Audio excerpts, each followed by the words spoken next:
wabarakatuh.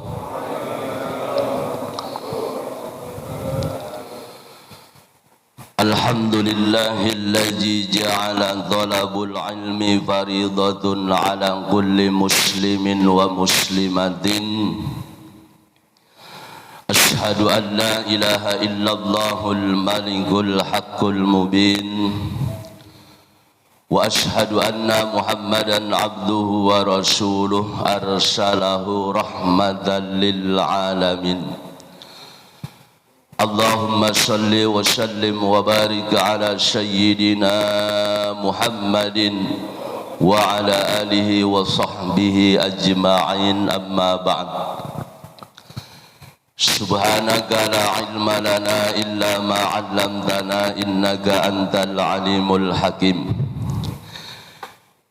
Yang saya hormati Ketua DKM Masjid At-Taqwa Bapak Haji Burhanuddin beserta segenap jajaran pengurus DKM Masjid At-Taqwa, juga yang sama-sama kita hormati guru kita bersama Fadilatul Ustadz Herlan Taufik, dan juga seluruh jamaah yang insya Allah kita semua sama-sama dimuliakan oleh Allah Subhanahu wa Ta'ala. Bersyukur kepada Allah Subhanahu wa Ta'ala pada malam hari ini kita dipertemukan kembali di masjid yang mulia ini dalam rangka thalabul ilmi. Mudah-mudahan kita semuanya mendapatkan ridha dan juga berkah dari Allah Subhanahu wa Ta'ala. Salawat dan salam semoga tercurah dan terlimpah kepada baginda Nabi besar Muhammad sallallahu alaihi wasallam beserta segenap keluarga dan juga para sahabat-sahabatnya. Marilah seperti biasa kita mengawali kajian kita dengan pembacaan Ummul Quran atau suratul Fatihah. Mudah-mudahan dengan karomah suratul Fatihah ini Allah anugerahkan kita ilmu yang bermanfaat. Allah berikan kita kesehatan rohani dan jasmani. Allah anugerahkan kita rizki yang berkah dan berlimpah serta keturunan yang salih dan salihah. Semua urusan dunia dan akhirat kita diberikan mudah oleh Allah Subhanahu wa Ta'ala. Lingkungan kita mudah-mudahan dijaga oleh Allah dari berbagai musibah dan juga berbagai wabah. Puncaknya kita mohon kepada Allah mudah-mudahan kelak kita semuanya diwafatkan dalam keadaan husnul khatimah. Dan saya juga minta didoakan untuk orang tua saya, ayahanda saya yang malam Jumat kemarin telah diwafatkan oleh Allah Subhanahu wa Ta'ala. Jadi malam ini malam ketiga saya juga sebenarnya diminta hadir ke sono karena ada yang harus disampaikan. Tapi saya juga sudah janji mau hadir di sini, jadi saya sempat bingung. Saking bingung, saya sudah ngemas kitab ditaruh di tas, nggak kebawa. Nah, oleh karenanya sekaligus saya juga mohon izin. Jadi mungkin saya nggak full ngisi taklim sampai penuh. Jadi saya nanti selesai langsung pamit izin karena saya harus berangkat ke Bekasi. Ya, mudah-mudahan saya mohon doa jamaah semua, mudah-mudahan almarhum ayah saya namanya Idris Madrais bin Jainuddin ini mendapatkan cucuran rahmat ampunan Allah Subhanahu wa Ta'ala, diterima amal ibadahnya sepanjang hidupnya, dan juga diluaskan alam kuburnya dan dijadikan kuburnya menjadi raudhah min riyadil jannah. Ala hadhihi niyah wa ala kulli niyatin salihah. Al-Fatihah. A'udzu billahi minasy syaithanir rajim. Bismillahirrahmanirrahim. Alhamdulillahi rabbil alamin arrahmanir rahim maliki yaumiddin. Iyyaka na'budu wa iyyaka nasta'in ihdinas siratal mustaqim. Siratal ladzina an'amta 'alaihim ghairil maghdubi 'alaihim waladdallin.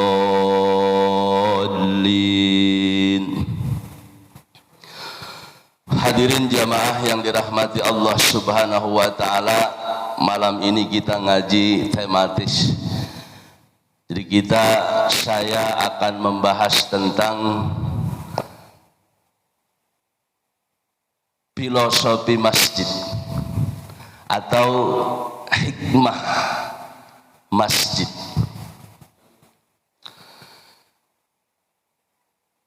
Kata masjid ini kalau kita telusuri dari segi bahasa,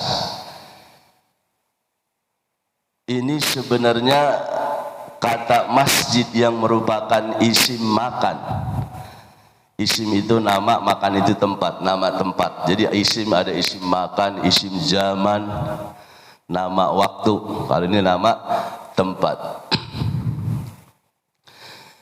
Jadi menurut gramatika bahasa Arab, kata masjid itu adalah isim makan, nama tempat, yaitu tempat sujud, masjid.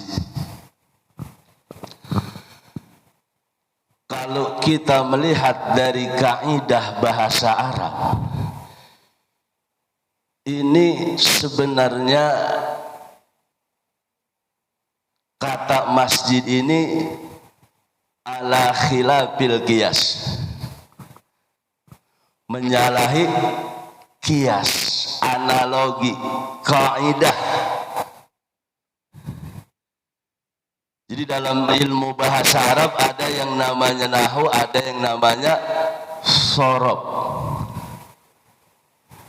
Nah, ini ada Ustaz Taufik, pakar sorob, pakar nahwu, karena beliau dari pesantren, jadi saya mohon maaf.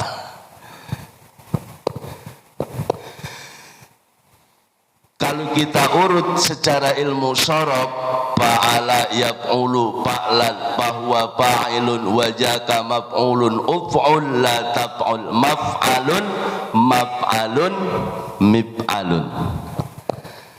Jadi isim makannya maf'alun. Nah begitu juga masjid yang diambil dari akar sajadah. Sajadah yasjudu sujudan, wa huwa sajidun wajaka masjudun usjud la tasjud masjadun masjadun. Nah ini isi makannya masjadun, harusnya bukan masjidun. Masjadun masjadun misjadun, harusnya isim makan dari kata masjid ini masjadun, bukan masjidun. Lalu kenapa barisnya dirubah menjadi kasroh, bukan fathah atau dhammah yang ada di atas? Ini ada apa? Jadi biar kita paham pelan-pelan, karena saya yakin nggak semua kita juga mempelajari ilmu sorob ya, tapi ya saya berusaha pelan-pelan biar kita paham tentang fungsi masjid. Fungsi masjid. Jadi kata masjid yang merupakan isim makan yang seharusnya lafadznya adalah masjadun, lalu diganti, dirubah barisnya dari fathah menjadi kasrah sehingga disebut dengan lafadz masjidun. Ini ada kaitannya dengan urusan penciptaan manusia.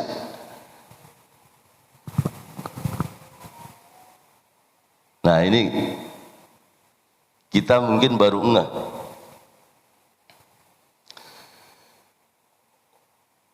Jadi firman Allah Subhanahu wa ta'ala yang berkaitan dengan kata masjid di dalam Al-Quran surat Al-Baqarah, Allah berfirman, wa izkulna lil malaikatis judu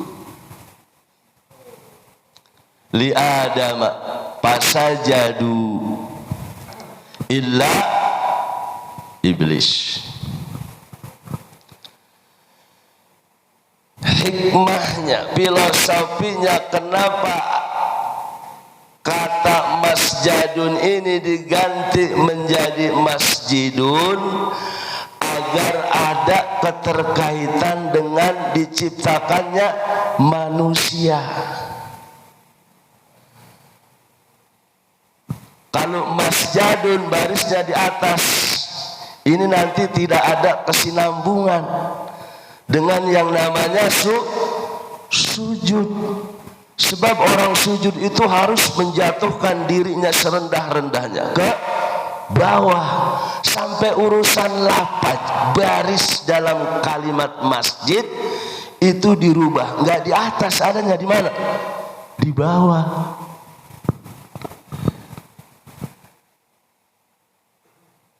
Jadi ini penting biar kita ngeh. Jadi Allah Subhanahu wa ta'ala menyebutkan kalimat masjid yang diambil dari akar sajadah yang merupakan isim makan di banyak tempat, baik di dalam Al-Quran ataupun di kitab-kitab lain. Itu ingin mengingatkan kepada kita bahwa saat sujud ini kita jatuhkan kepala kita, tundukkan kepala kita serendah-rendahnya. Makanya barisnya diganti, nggak di atas, di bawah, kasroh. Kasroh itu juga bahasa Arab, artinya apa? Jatuh, pecah. Jadi kasrotun itu artinya pecah, sesuatu yang terjatuh pecah. Maksudnya apa? Kita ini harus menjatuhkan, memecahkan sifat sombong kita saat kita sujud.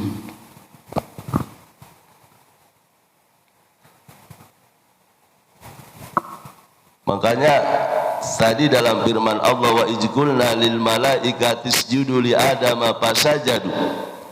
Dan ingatlah ketika Allah memerintahkan kepada para malaikat sujud kepada Nabi Adam. Ini sujudnya sujud tahiyah, bukan sujud ubudiyah. Sujud tahiyat, sujud penghormatan para malaikat terhadap manusia. Kenapa? Karena Allah anugerahkan manusia ilmu melebihi para malaikat. Malaikat karena ini perintah Allah dan sifatnya tahiyat, penghormatan, fasajadal malaikatu kulluhum ajma'u, semua malaikat sujud illa iblis.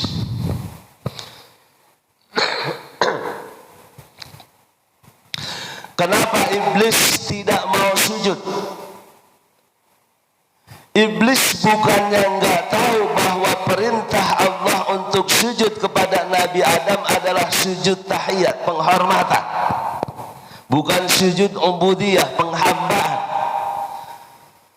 Dan iblis juga sangat tahu bahwa Allah ini adalah Tuhan yang hak untuk disembah. Karena memang sebelumnya iblis ini hidup bersama malaikat di surga yang kerjaannya ibadah. Dulu namanya bukan iblis, namanya abid, orang yang tukang ibadah bersama para malaikat. Lantaran dia sombong, enggan, merasa besar, istakbaro. Ini yang menyebabkan iblis nggak mau sujud. Merasa besar. Orang kalau merasa besar kan berarti kecil sebenarnya. Merasa besar sebenarnya kecil, makanya kita jangan merasa besar. Ini yang menghalangi iblis untuk sujud kepada Nabi Adam. Kenapa? Istakbaro. Dia merasa sombong, lebih besar dari Adam, hidup jutaan tahun lebih dulu dari Adam, diciptakannya juga dari sesuatu yang lebih tinggi, api. Khalaqtani min nar wa khalaqtahu min tin. Masa saya sujud sama yang dibuat dari tanah? Kan saya api.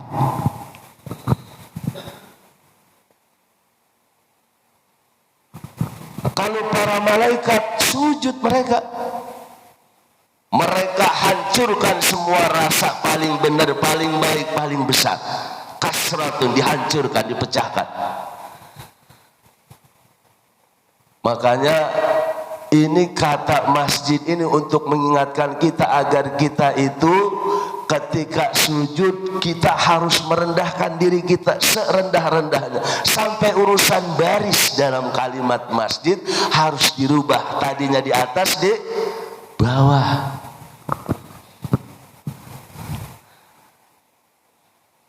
Nah ini buat apa?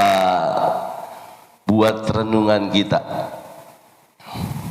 Jadi ini hikmah dari kalimat masjid. Yang kedua, masjid ini adalah satu bangunan yang pertama kali dibangun oleh Allah di muka bumi. Sebelum Nabi Adam diturunkan ke dunia, Allah sudah perintahkan para malaikat untuk membangun masjid. Bukan pada awal Nabi Ibrahim pembangunan Ka'bah, bukan. Kalau Nabi Ibrahim itu sekedar renovasi. Karena jarak hidup dari Nabi Adam ke Nabi Ibrahim itu ribuan tahun. Ka'bah waktu itu, Masjidil Haram, cuma dalam bentuk batu-batuan. Karena ribuan tahun ambruk, maka direnovasi oleh Nabi Ibrahim, bukan dibangun. Awal dibangunnya dari sebelum manusia. Sebelum manusia diturunkan ke muka bumi. Jadi Nabi Ibrahim itu hanya merenovasi. Makanya dalam Al-Quran kalimatnya wa idyarfa'u Ibrahimul qawa'ida minal baiti wa Ismailu. Wa idyarfa'u, dan ingatlah ketika Nabi Ibrahim meninggikan. Jadi ditinggikan, direnovasi karena Ka'bah saat itu sudah ambruk ribuan tahun. Dari jarak awal Nabi Adam sampai Nabi Ibrahim. Al-Qaidah, qaidah itu apa? Dasar-dasar, pondasi. Jadi walaupun sisi-sisi batu yang atasnya sudah ambruk, qaidah ada. Apa? Pondasinya udah masih tetap ada. Dan itu tidak akan pernah hilang. Tidak akan pernah hancur sampai hari kiamat.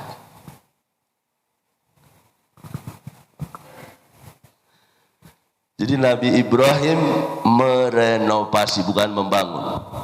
Dibantu. Bukan membangun bersama Nabi Ismail, tapi Nabi Ismail ini memperbantukan. Tokoh utamanya siapa? Nabi Ibrahim. Makanya ini hebat Al-Quran. Dipisah. Allah nggak bilang wa idyarfa'u Ibrahim wa Ismailul qawa'ida minal baiti. Enggak, dipisah. Wa idyarfa'u Ibrahimul qawa'ida minal baiti wa Ismailu. Baru dipisah dulu. Kenapa? Karena tokoh utamanya Nabi Ibrahim. Adapun Nabi Ismail diperbantukan, istilahnya asisten. Kalau kata istilah bangunan, tukang apa? Kenek. Ini hebatnya Quran. Allah nggak bilang wa idyarfa'u Ibrahim wa Ismailul qawa'ida minal baiti, tapi dipisah. Ini ada bahasan tentang sejarah Ka'bah. Bukunya tebal. Bahkan ada kitab Arabnya khusus membahas tentang bangunan Ka'bah.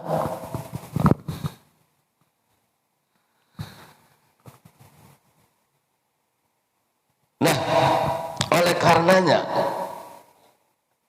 jika kita ingin menjadikan masjid sebagai filosofi hidup kita, maka masjid ini harus diutamakan, dalam semua kepentingan hidup kita. Allah anugerahkan nih masyarakat sini masjid yang bagus, indah, Masjid At-Taqwa. Ini udah beberapa kali renovasi nih, bahkan mungkin masih jalan terus.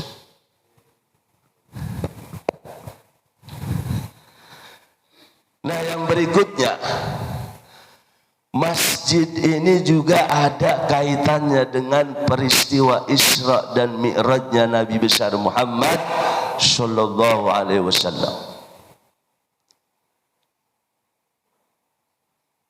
Jadi peristiwa Isra, peristiwa yang begitu dahsyat, itu tidak terlepas dari masjid. Makanya Allah Subhanahu wa taala firmankan di dalam Al-Quran surat Al-Isra ayat pertama nyebut namanya masjid. Subhanalladzi asra bi'abdihi laylam minal masjidil harami ilal masjidil aqsa. Masjid ke masjid.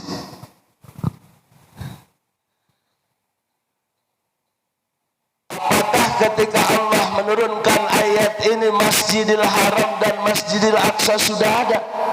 Nggak ada.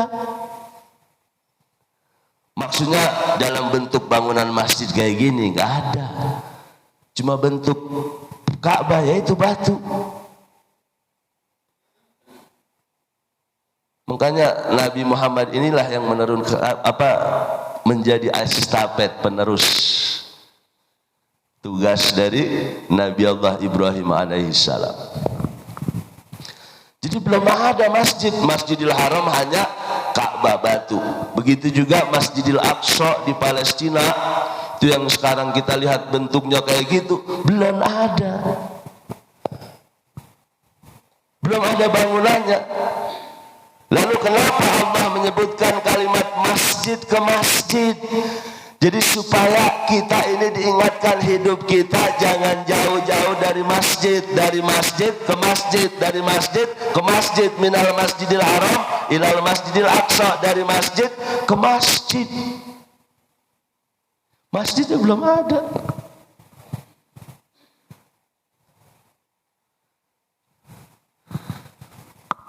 Nah, yang berikutnya, ini saya juga udah kelamaan juga nih, tegan juga nih. Satu lagi dah, dikit lagi. Masjid ini juga berkaitan dengan tanda-tanda hari kiamat. Tanda-tanda kiamat, kan tanda-tanda kiamat itu enggak selalu buruk. Termasuk tandanya apa? Masjid. Apa yang dimaksud tanda-tanda kiamat? Kalau orang manusia sudah berlomba-lomba, berhebat-hebatan membangun bangunan masjid dalam bentuk fisik, dimegahkan fisiknya, sementara rohnya mati, nggak hidup, masjid sampai ditutup, nggak ada berjamaahnya. Nah, inilah akan terjadi kiamat.